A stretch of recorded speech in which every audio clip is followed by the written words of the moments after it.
le monde, alors aujourd'hui on va faire une nouvelle recette. C'est une soupe à la semoule d'orge qu'on appelle chicha. Alors aujourd'hui je vais pas la faire avec ma casserole, je vais la faire au Thermomix. Mais vous pouvez l'adapter à la casserole. Tout ce que je vais vous dire, vous pourrez l'adapter avec votre casserole. Vous pouvez tout mettre dans la marmite et cuire et ce sera le même résultat. Alors du coup, on a 4 tomates, un oignon, une gousse d'ail. J'ai un piment doux, parce que je n'ai pas de piment fort. C'est soit vous mettez un piment fort, soit la moitié d'un piment doux. J'ai 20 g d'huile d'olive, 80 g de semoule d'orge, 200 g de viande d'agneau. Ici, j'ai comme d'hab là mon petit mélange d'herbes. J'ai du persil, de la coriandre et de la céleri et du céleri. C'est à peu près 20 g. J'ai pris une bonne poignée de chaque. C'est 20 g de céleri, 20 g de persil et 20 g de coriandre. Ensuite, j'ai une cuillère à café de concentré de tomate. Et pour mes épices, j'ai mis que des moitiés de cuillère. Donc, j'ai du poivre, du sel, du gingembre, du curcuma, du piment doux et des pistils de safran. On aura besoin aussi d'eau, mais je vous dirai la quantité. En fait, je vais remplir mon bol de Thermomix, mais je vous dirai exactement en grammes combien ça fait. Maintenant, on va commencer la préparation. Donc, ce qu'on va mixer, c'est l'oignon, les tomates, et puis la gousse d'ail. Et puis, on réserve le reste. Donc voilà, ça fera 1 minute. 1 minute vitesse 8.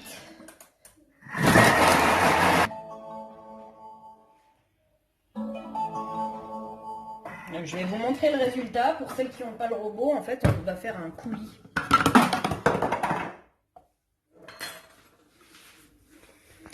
Donc voilà, ça ressemble à ça. C'est vraiment bien mixé, c'est du coulis de tomates. Voilà, je vais racler mes bords. Comme je vous ai dit, vous pouvez l'adapter à votre marmite. Hein. C'est exactement la même chose. Vous prenez un mixeur, vous mixez, vous mettez vos tomates dans la marmite. Donc ensuite, ça va être hyper simple. On va tout mettre. Je vais mettre tous mes ingrédients sauf l'orge. Donc je mets l'huile, les 20 g, la viande, mes épices,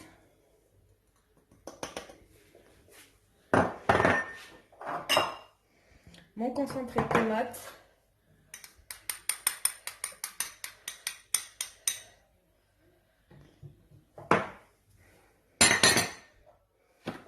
et puis mes herbes. Voilà.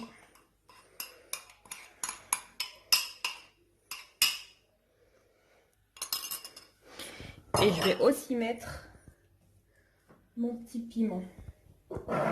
Et maintenant, je vais vous dire exactement combien on va mettre d'eau.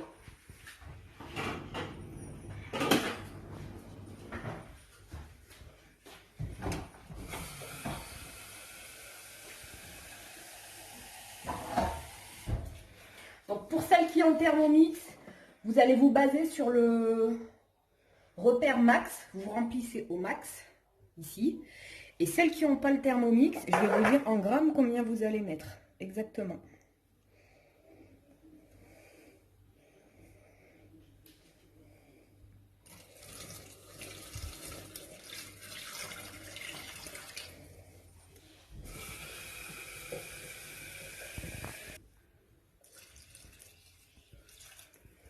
Je vais rajouter encore un petit peu et après ce sera bon.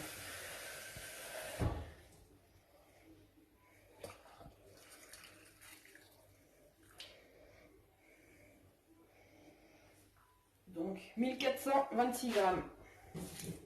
Exactement pour l'eau pour celles qui n'ont pas le robot. Voilà. Donc, je referme. Et là, je vais mettre mon petit panier pour éviter les projections.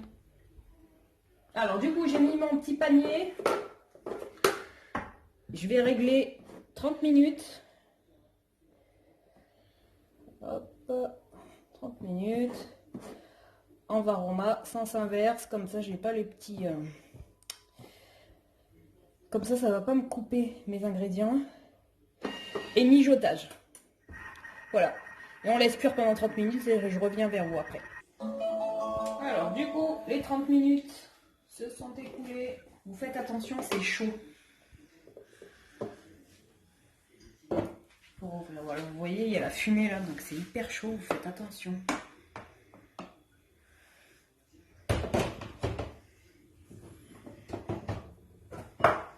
Voilà.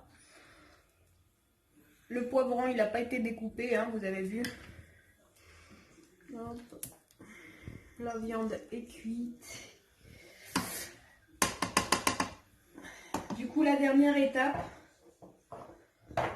on va mettre la semoule d'orge. Voilà. On va mettre la semoule d'orge et on va mélanger un petit peu. Pour celles qui ont la marmite, vous faites la même chose. Hein. Vous laissez cuire une demi-heure et ensuite vous mettez votre semoule. Et c'est reparti.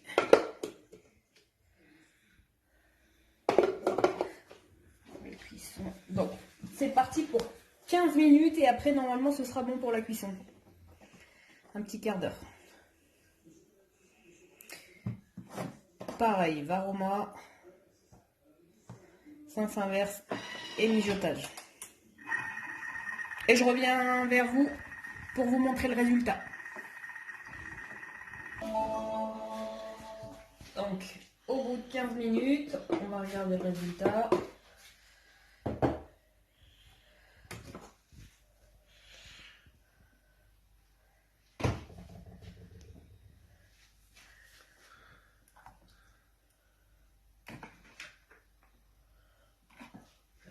Je vais vous la verser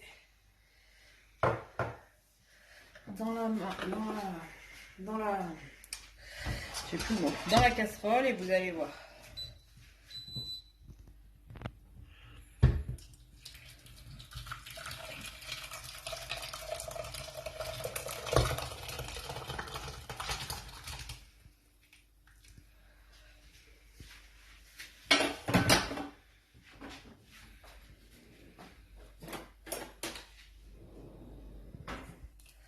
Voilà, du coup, ça donne ça. Alors, il y a des personnes qui la veulent liquide. Alors, vous pouvez la manger comme ça.